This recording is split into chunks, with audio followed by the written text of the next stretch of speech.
entrevista que le hizo Atilio al presidente de la República de Cuba, Miguel Díaz-Canel. Así que vamos a escuchar la entrevista, verla.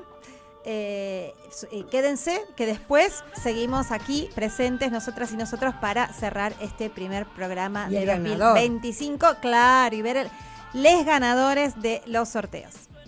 Bueno, estamos con el presidente Miguel Díaz-Canel, aquí en La Habana, en el marco de la 6ª Conferencia por el Equilibrio del Mundo, un gran encuentro que se organiza cada 2 años en La Habana, en homenaje al legado de Martí, y hemos tenido la posibilidad de conversar con el presidente Díaz-Canel. Le agradecemos mucho, presidente, y quisiéramos empezar preguntándole, bueno, ¿qué es lo que ustedes piensan que puede significar la presidencia de Donald Trump para el futuro de Cuba? Bueno, Atilio, ante todo un saludo para ti y para los oyentes de tu programa. Para nosotros no fue inesperado la victoria de Trump en Estados Unidos, es parte de los análisis previos que habíamos hecho, del propio contexto de la política norteamericana, de cómo han avanzado las ideas más ultraconservadoras en los Estados Unidos y de cómo se va dando paso a un poder oligárquico con mucha alianza con los grandes consorcios de las tecnologías, con los consorcios de las tecnologías de la informática y las comunicaciones. Ya esta es una administración que conocemos. Esta fue la administración que hace unos años recrudeció con más de 240 medidas el bloqueo hacia Cuba. Una administración que cuando le quedaban 8 o 9 días para abandonar la Casa Blanca, incluyó a Cuba en una lista de países que supuestamente apoyan el terrorismo. Estaba Pompeo, el secretario de Estado, Estaba ¿no? Mike Pompeo, el secretario de Estado. Y en ese tiempo comenzaron a ocurrir un grupo de situaciones complejas para el pueblo cubano. Nosotros, como pueblo, como proceso revolucionario, hemos estado bloqueados durante más de 60 años, un bloqueo que es genocida, que es inhumano, que es criminal, que es absurdo y solo le explica la prepotencia y el desprecio con que Estados Unidos mira a América Latina y en particular a Cuba. Y es como si quisieran castigarnos por el hecho de defender la autodeterminación y tener un modelo propio y no someternos a los designios del imperio. Pero indudablemente el recrudecimiento de ese bloqueo provocó afectaciones grandes a la familia cubana y al pueblo cubano. Carencias de alimentos, carencias de medicamentos, carencias de materias primas para nuestros principales procesos productivos, persecución energética, persecución financiera, la imposibilidad de obtener crédito en los bancos, las sanciones extraterritoriales a agencias bancarias, a empresas de otros lugares del mundo que tuvieran una relación con Cuba. Eso es un escenario que va conformando toda esta política coercitiva, unilateral, que genera un miedo, genera una situación de desconfianza en las instituciones que tienen una relación con Cuba y que no tienen una posición firme, y las hace retrotraerse y las hace entonces asumir los designios y los postulados de esa política, lamentablemente. Entonces, siempre nosotros lo vemos desde la visión de nuestro análisis, que aunque los más afectados son las familias y el pueblo cubano, esta política de bloqueo que ha sido, la han llevado a una escala internacional, un escenario internacional, afecta a los empresarios, a los pueblos de todo el mundo, incluyendo al propio pueblo de Estados Unidos, claro, que no puede tener relaciones normales con un pueblo vecino y con un pueblo que no tiene ningún tipo de resentimiento ni de odio hacia el pueblo norteamericano, porque nosotros estamos conscientes que esta política no es del pueblo norteamericano, esta política es del gobierno y del sistema político de los Estados Unidos. Y esta administración que aplicó esa política tan agresiva hacia Cuba en esos años, que nos ha causado en los últimos 4 o 5 años muchos inconvenientes en el desarrollo del país, en la vida cotidiana de las cubanas y los cubanos, fue una política que fue mantenida por la administración Biden. La administración Biden, casi que cuando está dejando su mandato, reconoce entonces de manera tardía una verdad que a voces todo el mundo comparte, y es que no había ningún pretexto para incluir a Cuba en una lista de países que apostaban al terrorismo, y saca a Cuba de esa lista de países terroristas. Y sin embargo, Trump nada más que tomó el poder, y el primer día que firmó un grupo de decisiones ejecutivas, nos volvió a incluir. Ahí está el cinismo, claro. El cinismo y la incoherencia de la política norteamericana. Claro, porque ahora, ¿sabes que mucha gente, presidente, dice que en realidad ustedes se ofenden por eso, pero que no les hace ningún daño el hecho de que los incluyan en la lista? Es absurdo, vaya a pensar, la vida cambió. Fíjate, siempre habíamos estado bloqueados, claro. Pero el bloqueo realmente se recrudeció con las medidas que adoptó Trump y con la inclusión en esa lista. Esa lista nos llevó a situaciones muy severas.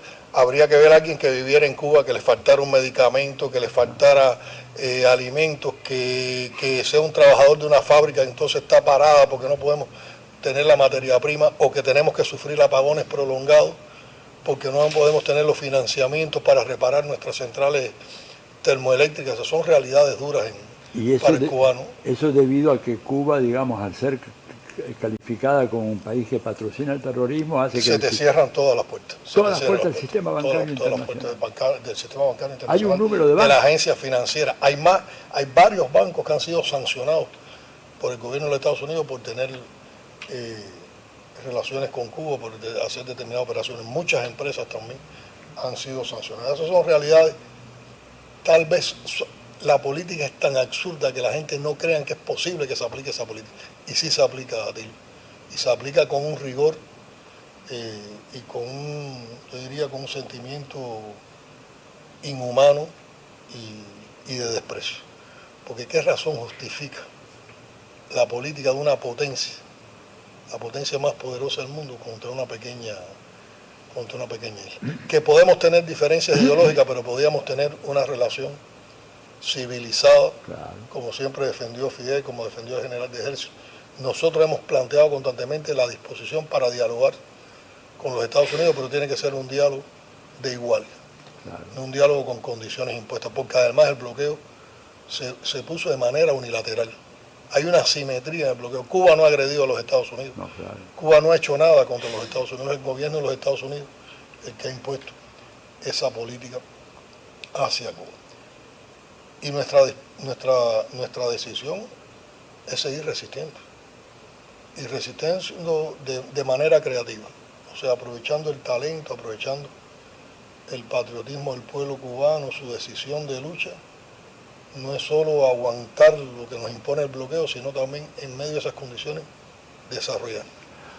Y hay que ser muy creativo para eso, pero lo hemos ido logrando. Y no nos han podido poner de rodillas. No nos han podido poner de rodillas. A pesar de todo, a pesar del recrudecimiento, a pesar de lista de países terroristas. Y yo te diría, desde los Estados Unidos se apoya el terrorismo contra Cuba. Sí, claro. Y yo diría, no es terrorista un bloqueo genocida. Sí. Está condenado por la ley internacional. No viola los derechos humanos el bloqueo hacia Cuba. ¿Quién debía estar en una lista de países terroristas? ¿Cuba o los Estados Unidos? Esas son las paradojas que tiene este mundo en el que estamos viviendo, que cada vez está más amenazado, bueno, con la política que va a llevar o que ya está anunciando esta administración del gobierno de los Estados Unidos. Un mundo donde están proliferando las ideas ultraconservadoras y sobre todo las ideas neofascistas. Sí. Y en ese orden de cosas yo creo que los pueblos tenemos que estar muy conscientes de cuáles son las amenazas y los desafíos que tenemos que enfrentar. Y desde las fuerzas de izquierda, yo creo que tenemos que estar muy claros de cómo tenemos que fortalecer la unidad para poder formar un frente en la lucha contra ese fascismo con el que nos quieren entrar. Y yo creo que precisamente a eso corresponde el enfoque, la valoración que ha tenido este evento en el que ha estado participando por el equilibrio del mundo, que se basa en la visión universal que tuvo Martí sobre el equilibrio del mundo, porque precisamente Martí consideraba que el equilibrio del mundo había que lograrlo desde la independencia, desde la soberanía desde la autodeterminación de los pueblos, desde la defensa de la identidad de los pueblos, desde la justicia social, desde la educación y la cultura como herramientas de transformación social, y yo creo que inspirado en ese legado de ideas, Martí convoca en los tiempos actuales a reflexionar sobre eso. Por eso este ha sido un evento que yo te digo, es un evento de esperanza, es un evento de aprendizaje, es un evento donde se reafirman compromisos, se reafirman convicciones, y yo te diría entonces que cuando tú observas todas esas virtudes en el desarrollo del evento, entonces es un evento también de resistencia. Sí, claro. Es un evento que se está resistiendo a los desafíos que está imponiendo ese mundo, pero se está resistiendo también sobre la base de un compromiso de lucha.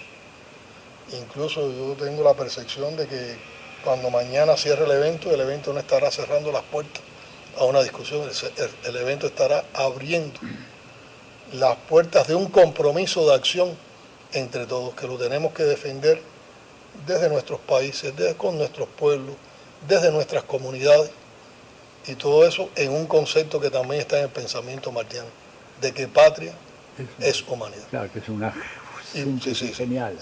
Y por eso yo creo que han estado presentes temas como el de la justicia social, han estado temas presentes como el de la esperanza, la educación y la cultura, el antiimperialismo,